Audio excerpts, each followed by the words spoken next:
봉투 하나가 식탁 위에 놓였다. 흰 봉투. 두툼했다. 그 안에 뭐가 들었는지 이진아는 보지 않아도 알았다. 서명만 하면 돼. 그러면 우리 빚은 끝이야. 계모 오복순의 목소리는 조용했다. 너무 조용해서 오히려 소름이 돋았다. 진아는 23이었다. 아직 봄이어야 할 나이였다. 봉투 안에는 혼인 동의서가 들어 있었다. 상대는 한 번도 본 적 없는 남자. 이름은 강태준. 나이 38. 강태준그룹 회장. 그리고 시각장애인. 교통사고로 두 눈을 잃었대. 그러니까 내 얼굴도 못 보는 거야. 그냥 곁에만 있어주면 된다고. 오복수는 마치 쉬운 일을 설명하듯 말했다. 진아의 손이 떨렸다. 아버지 이름으로 된 빚은 4억이었다. 아버지는 이미 이 세상 사람이 아니었다. 그 빚을 오복순이 고스란히 떠안았고 이제 그 청구서는 진아 앞에 놓였다. 싫으면 말고. 근데 그러면 내일 당장 경매 들어가. 이 집 내 아버지 산소 옆 땅까지 전부. 진아는 봉투를 집어들었다. 손끝이 차가웠다. 그리고 그날 밤 그녀는 생각지도 못한 집으로 들어갔다. 하지만 사흘 뒤 첫날 밤 그 남자가 눈을 떴을 때 진아의 세상은 완전히 뒤집혔다. 이진아는 원래 밝은 아이였다. 어릴 때부터 웃음이 많았다. 동네 사람들이 이 집 딸은 참 해맑다고 했다. 아버지 이민철은 그런 딸을 볼 때마다 눈가가 촉촉해졌다. 우리 진아가 제일 예뻐. 아버지는 늘 그렇게 말했다. 어머니는 진아가 7살 때 암으로 세상을 떴다. 그 뒤로 아버지와 딸 둘이서 세상을 버텼다. 형편은 넉넉하지 않았지만 따뜻했다. 아버지는 작은 인테리어 회사를 운영했다. 큰 돈은 없어도 진아 생일엔 꼭 미역국을 끓였다. 그 평화가 깨진 건 진아가 16살 되던 해였다. 오복순이 들어왔다. 처음엔 조용한 사람처럼 보였다. 말이 없고 요리를 잘했다. 아버지는 외로웠던 모양이었다. 진아는 그냥 두었다. 아버지가 웃으면 됐으니까. 하지만 오복순은 조금씩 달랐다. 진아의 방에 들어올 때 노크를 하지 않았다. 진아가 쓰던 물건들이 조금씩 사라졌다. 어머니 사진이 어느 날 거실에서 없어졌다. 어디 갔어요, 사진? 먼지 쌓여서 창고에 뒀어. 그뿐이었다. 진아는 참았다. 아버지를 위해서. 고등학교를 졸업하고 진아는 작은 꽃집에 취직했다. 대학은 포기했다. 돈을 벌어야 했다. 아버지 회사가 기울고 있었다. 건설 경기가 나빠지면서 일감이 끊겼다. 거기다 동업자에게 사기를 당했다. 아버지는 그 충격으로 쓰러졌다. 뇌경색이었다. 오른손이 불편해졌다. 말이 느려졌다. 그래도 아버지는 웃었다. 진아야, 아빠 괜찮아. 괜찮지 않았다. 병원비가 쌓였다. 오복순 명의로 대출이 이어졌다. 진아는 꽃집 일을 하면서 틈틈이 배달 알바를 뛰었다. 밥을 굶은 날도 있었다. 하지만 아버지 약은 한 번도 거른 적이 없었다. 아버지는 3년을 더 버티다 세상을 떴다. 장례식장에서 오복순은 울지 않았다. 진아는 그때 처음으로 무언가 이상하다는 걸 느꼈다. 아버지가 가고 나서 2달도 안 됐을 때였다. 오복순이 서류 뭉치를 들고 왔다. 너 아버지 빚 목록이야. 진아는 숫자를 봤다. 4억 2천만 원. 이게 다 아버지 빚이에요? 내 이름으로 빌린 거야. 근데 실제로는 이 집 때문에 생긴 빚이야. 법적으로 너도 책임이 있어. 나중에 알았다. 오복순이 아버지 명의를 이용해 빌린 돈이었다. 그중 상당 부분은 아버지 치료비가 아니라 다른 곳에 쓰였다. 하지만 이미 아버지는 없었다. 서류는 다 오복순 손에 있었다. 진아는 변호사를 찾아갔다. 다툴 수 있긴 한데 시간이 오래 걸려요. 그 사이에 경매 들어오면 집이 넘어가요. 돌아오는 길이 길었다. 꽃집 퇴근길 진아는 편의점 앞 의자에 앉아 캔커피 하나를 마셨다. 차가웠다. 봄이었는데 몸이 떨렸다. 그날 저녁 오복순이 봉투를 내밀었다. 강태준이라고. 강태준그룹 회장 아들이야. 사고로 눈을 잃었어. 두 눈 다. 사람 옆에 있어줄 여자가 필요하대. 조건이 좋아. 빚 전액 대신 갚아주고 매달 생활비 따로 준대. 그게 결혼이에요? 서류상 혼인이지. 내가 뭘 대단히 해야 하는 건 아니야. 진아는 봉투를 보았다. 봉투 안에는 두툼한 서류와 함께 사진 한 장이 있었다. 강태준. 정장 차림. 선글라스를 쓰고 있었다. 표정이 없었다. 아니, 표정이 있었는데 무표정이었다. 그게 더 무서웠다. 싫으면 말고. 근데 내일 경매 통보 들어와. 진아는 그날 밤 잠을 못 잤다. 아버지가 아끼던 마당의 감나무가 창문 너머로 보였다. 아버지가 직접 심은 나무였다. 진아가 태어나던 해. 새벽 3시 진아는 봉투를 열었다. 펜을 집었다. 손이 떨렸지만 멈추지 않았다. 서명을 했다.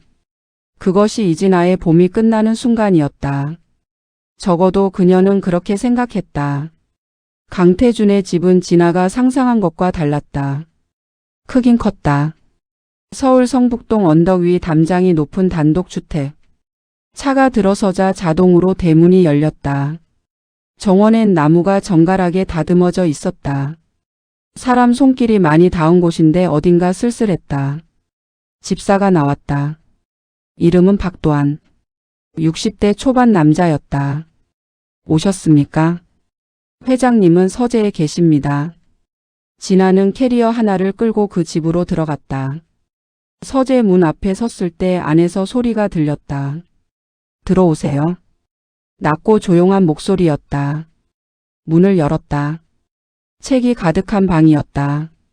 그런데 이상했다. 시각 장애인의 서재치고 책이 너무 많았다. 점자책이 아니었다. 일반 책들이었다.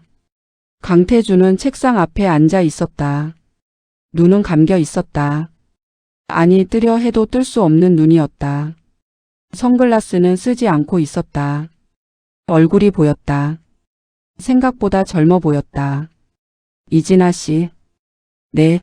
불편한 거 있으면 박도환 씨한테 말씀하세요. 제가 직접 챙기긴 어려우니. 그게 다였다. 첫 만남은 3분도 안 걸렸다. 진아에게 배정된 방은 2층 끝이었다. 넓었다. 침구도 새 것이었다. 화장대 위에 꽃이 한 다발 꽂혀 있었다. 작약이었다. 진아가 꽃집에서 일했다는 걸 누군가 알려준 것 같았다. 그 꽃을 보는 순간 진아는 갑자기 울고 싶어졌다. 울지 않았다. 참았다. 처음 일주일은 조용했다. 강태준은 오전 내내 서재에 있었다. 밥은 각자 먹었다. 진아가 존재하는지조차 모르는 것 같았다. 그래도 괜찮았다. 아무것도 요구하지 않으니까. 박도환이 가끔 말을 걸었다. 회장님이 음악을 좋아하십니다. 피아노 소리 들으시는 걸 좋아하시는데 마님께서 혹시 피아노를 치실 줄 아시나요? 아니요. 그렇군요. 그게 전부였다. 어느 날 저녁 진아는 정원에 나갔다.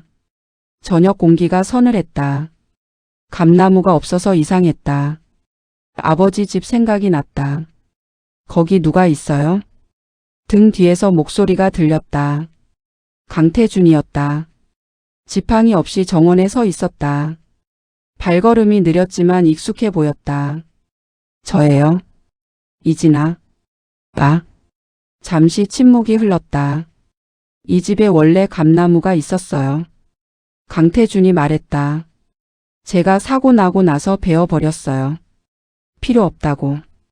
진아는 아무 말도 하지 않았다. 당신도 필요 없는 것들은 그냥 두는 편이에요? 아니면 정리하는 편이에요? 이상한 질문이었다. 진아는 잠시 생각했다. 저는 두는 편이에요. 나중에 필요할 수도 있으니까. 강태준은 고개를 살짝 돌렸다. 진아 쪽으로. 그리고 아무 말 없이 집 안으로 들어갔다. 그날 밤부터 강태준이 조금씩 달라졌다. 저녁을 같이 먹자고 했다. 말은 많지 않았지만 밥상이 같아졌다. 진아가 좋아하는 반찬이 올라오기 시작했다. 시금치 무침, 계란말이. 누가 물어봤는지도 몰랐다. 그러던 어느 날이었다. 강태준이 갑자기 쓰러졌다.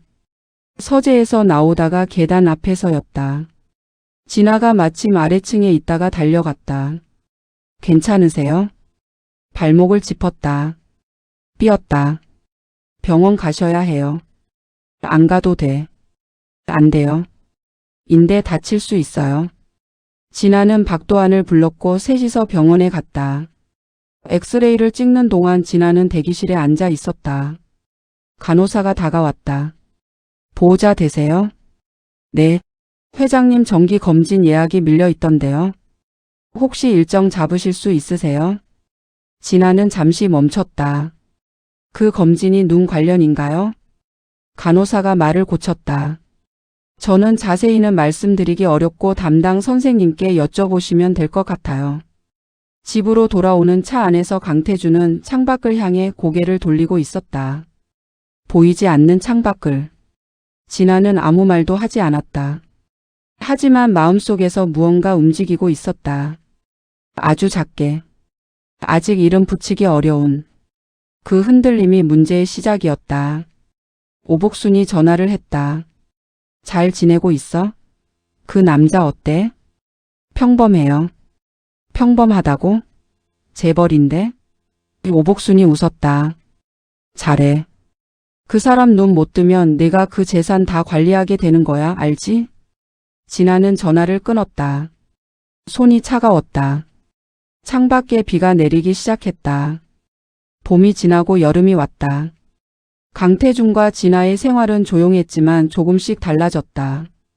아침에 진아가 커피를 내리면 강태준이 서재에서 나왔다. 두 잔을 내렸고 두 잔이 없어졌다. 말은 없어도 그게 루틴이 됐다. 진아는 꽃을 가꾸기 시작했다. 정원 한쪽에 화단을 만들었다. 박도환이 흙을 갖다 줬다. 강태준은 아무 말도 하지 않았지만 어느 날 화단 옆에 서 있었다. 뭘 심었어요? 작약이요. 그리고 라벤더. 향이 나는 것들. 네, 눈이 안 보이셔도 알 수 있게요. 강태준이 잠시 멈췄다. 고마워요. 처음으로 들은 인사였다. 그 즈음 진아는 박도환에게서 조금씩 이야기를 들었다. 강태준이 사고를 당한 건 3년 전이었다. 터널 안에서 블랙 아이스로 인한 연쇄 추돌. 조수석에 타고 있던 그의 연인이 그 자리에서 숨졌다. 강태준은 살았지만 시신경이 손상됐다. 그분이 돌아가신 뒤로 회장님이 변하셨어요. 어떻게요? 원래는 많이 웃으셨거든요. 진아는 아무 말도 못했다. 그해 여름 강태준 그룹의 모 임원이 찾아왔다. 유상민 전무였다. 50대 중반. 정장이 빳빳했다. 눈이 빠르게 움직이는 사람이었다. 회장님 9월 이사회 안건 검토 부탁드립니다. 서류 두고 가세요. 유상민은 서류를 두면서 진아를 물어봤다. 사모님이시군요. 네. 어떻게 알게 되셨어요? 진아는 뭐라 답해야 할지 몰랐다. 그냥 인연이 닿아서요. 유상민이 웃었다. 눈은 웃지 않았다. 그가 돌아간 뒤 강태준이 말했다. 그 사람 조심해요. 왜요? 눈이 빠른 사람이에요. 내가 못 보는 걸 기회로 아는 사람. 진아는 그 말을 기억해뒀다. 며칠 뒤 오복순이 갑자기 집에 찾아왔다. 박도환이 막으려 했지만 오복순은 이미 현관 안으로 들어서 있었다. 딸 얼굴 보러 왔지. 뭐가 문제야? 진아는 정원에서 나왔다. 오복순의 눈이 집 안을 빠르게 후었다. 벽에 걸린 그림. 바닥에 대리석. 계단 난간. 생각보다 훨씬 좋네. 무슨 일이에요? 무슨 일은? 보고 싶어서 왔지. 오복순이 낮게 웃었다. 근데 있잖아 진아야. 그 남자 눈 요즘 어때? 진짜 안 보여? 진아의 눈이 차가워졌다. 왜요? 그냥 궁금해서. 눈 뜨면 어떻게 되는 건지 궁금하잖아. 가세요. 야, 가시라고요. 오복수는 잠시 진아를 바라봤다. 뭔가를 읽으려는 눈이었다. 그리고 떠났다. 그날 저녁 진아는 서재 문을 두드렸다. 들어오세요. 강태주는 이어폰을 끼고 있었다. 오디오북을 듣고 있었던 것 같았다. 할 말 있어요? 그가 먼저 말했다. 아니요. 그냥 들어오고 싶었어요. 강태준이 이어폰을 뺐다. 진아는 창가 의자에 앉았다. 한동안 둘 다 말이 없었다. 진아 씨. 네. 이 결혼 어떻게 된 건지 알아요. 그냥 궁금해서요. 당신이 왜 응했는지. 진아는 잠시 생각했다.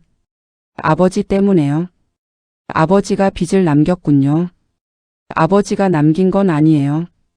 누군가 아버지를 이용했어요. 강태준이 고개를 돌렸다. 창 쪽으로. 나도 그런 적 있어요. 이용당한 적. 두 사람은 그날 밤 오래 앉아 있었다. 아무 말도 하지 않았지만 그 침묵이 처음으로 따뜻했다. 그리고 그 주 금요일. 진아는 우연히 박도환의 통화를 들었다. 짧은 통화였다. 박도환이 낮게 말하고 있었다. 수술 날짜 잡히면 바로 알려주세요. 회장님이 아직 모르십니다. 진아는 움직이지 않았다. 수술. 어떤 수술인지 진아는 물어보지 못했다. 하지만 그날 밤 잠이 오지 않았다. 9월 이사회가 가까워지면서 집 안의 공기가 달라졌다. 유상민 전무가 자주 드나들었다. 서류가 늘었다. 강태준의 표정이 굳어졌다. 진아는 물어보지 않았다. 대신 커피를 더 진하게 내렸다. 강태준은 그 커피를 다 마셨다. 어느 날 밤 진아가 2층 복도를 지나다가 서재에서 목소리가 새어나오는 걸 들었다. 전화 통화였다. 전무님, 그 안건은 제가 직접 처리할 겁니다. 다음 이사회 전까지 건드리지 마세요. 강태준의 목소리는 낮았지만 단단했다. 전화를 끊고 나서 잠시 침묵이 흘렀다. 그리고 강태준이 말했다. 진아 씨 거기 있죠? 진아는 멈췄다. 네, 들어와요. 진아가 서재에 들어섰다. 강태준은 책상 앞에 앉아 있었다. 손끝으로 서류를 짚고 있었다. 점자가 아니었다. 보여요? 어느 정도. 진아는 가슴이 내려앉았다. 언제부터요? 몇 달 됐어요. 왜 말 안 하셨어요? 말했으면 당신이 어떻게 했을 것 같아요. 진아는 아무 말도 못했다. 강태준이 천천히 고개를 들었다. 그리고 처음으로 진아의 얼굴을 직접 바라봤다. 눈이 맞았다. 진아는 그 순간 숨이 멈추는 것 같았다. 생각보다 훨씬 맑은 눈이네요. 그게 강태준이 진아에게 처음 한 말이었다. 눈이 뜨인 뒤. 그러나 다음 날이 문제였다. 유상민이 왔다. 그리고 이번엔 혼자가 아니었다. 낯선 여자가 함께였다. 30 초반. 세련됐다. 강태준을 보는 눈이 익숙했다. 회장님 오랜만입니다. 저 기억하세요? 강태준이 입을 열지 않았다. 한지수예요. 진아는 그 이름을 몰랐다. 하지만 박도환의 얼굴이 굳어지는 걸 봤다. 나중에 박도환에게 들었다. 한지수는 강태준의 전 약혼녀였다. 사고 나기 2달 전에 파혼했다. 이유는 밝혀지지 않았다. 그리고 그날 유상민이 꺼낸 서류에는 강태준의 그룹 지분 일부를 한지수 명의의 회사로 이전하는 내용이 담겨 있었다. 강태준이 보이지 않던 시절 서명을 받아뒀던 문서였다. 진아는 그 서류를 봤다. 그리고 알았다. 강태준이 눈이 멀었을 때 유상민은 움직이고 있었다는 것을. 한지수가 다시 나타난 건 그 때문이었다. 회장님이 이제 다시 보이신다니 기쁘네요. 그럼 이전 약속들도 다시 유효하겠죠? 강태준이 그때 처음으로 냉랭하게 웃었다. 약속? 내가 언제 약속했죠? 보이지 않으실 때 서명하셨잖아요. 그 서명의 효력을 법적으로 따져볼 의향이 있어요. 당신이 이 집에 온 경위와 함께. 유상민의 얼굴이 굳었다. 진아는 그 자리에 서 있었다. 강태준이 고개를 돌려 진아를 봤다. 눈이 맞았다. 그의 눈빛은 말하고 있었다. 고마워요. 그 한마디를. 말 없이. 그러나 진아에게 더 큰 충격이 기다리고 있었다. 그날 저녁 진아의 전화기에 문자가 왔다. 오복순이었다. 유 전무한테서 연락 왔다. 진아야, 그 남자 눈 뜨면 이혼당하는 거 알지? 미리 손 쓰는 게 좋을 거야. 진아는 문자를 읽고 또 읽었다. 손이 떨렸다. 오복순과 유상민이 연결돼 있었다. 처음부터 이 결혼이 설계된 거였다. 진아는 밤새 생각했다. 처음부터 계획이었다는 것. 오복순이 빚을 만들었고 유상민이 진아를 강태준 곁에 심었고 강태준이 눈이 멀었을 때 집 안사정을 빼내려 했다는 것. 그런데 진아는 아무것도 빼내지 않았다. 빼낼 마음 자체가 없었으니까. 아침에 강태준이 먼저 진아의 방문 앞에 섰다. 얘기해도 돼요? 네. 둘은 정원으로 나갔다. 작약이 지고 있었다. 라벤더 향이 남아 있었다. 오복순 씨가 유상민과 연결된 거 알아요? 진아는 고개를 끄덕였다. 언제부터 알았어요? 어젯밤에요. 나는 좀 더 전부터 알고 있었어요. 당신이 이 집에 온 목적이 뭔지도. 진아의 손이 멈췄다. 그럼에도 내버려뒀던 건 당신이 그 목적대로 행동하지 않았으니까. 진아는 고개를 들었다. 한 번도 서재 서류를 뒤진 적 없고 회사 관련된 걸 물어본 적도 없고 내가 어디 아프다고 하면 병원부터 챙겼죠. 강태준이 잠시 멈췄다. 그 작약도, 향이 나는 것들을 심은 것도. 진아는 눈물이 날 것 같았다. 참았다. 저는 그냥 사람이니까요. 그 이상도 이하도 아니에요. 강태준이 천천히 말했다.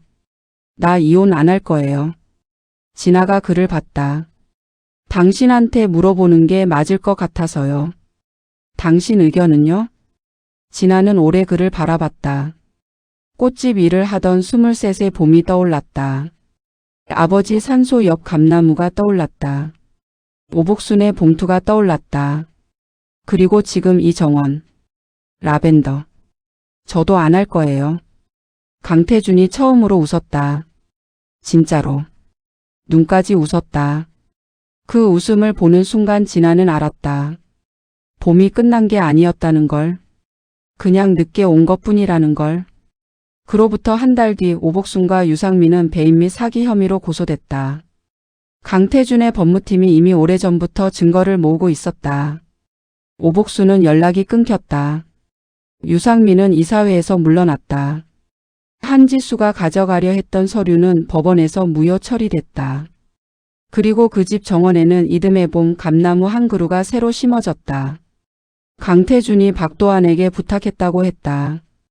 진아가 왜 감나무냐고 물었을 때 강태준이 말했다.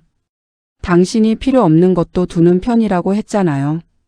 나중에 필요할 수도 있으니까. 진아는 그 나무 앞에 서서 오래 있었다. 바람이 불었다. 감나무 잎이 흔들렸다. 아버지가 생각났다. 그리고 처음으로 그 생각이 슬프지만은 않았다. 어머니를 잃고 아버지를 잃고 팔리듯 시집을 왔지만 진아는 여기서 처음으로 자기 손으로 심은 것들이 자라는 걸 보고 있었다. 그것으로 충분했다. 그것으로 봄은 다시 시작됐다. 그녀는 그제야 알았다.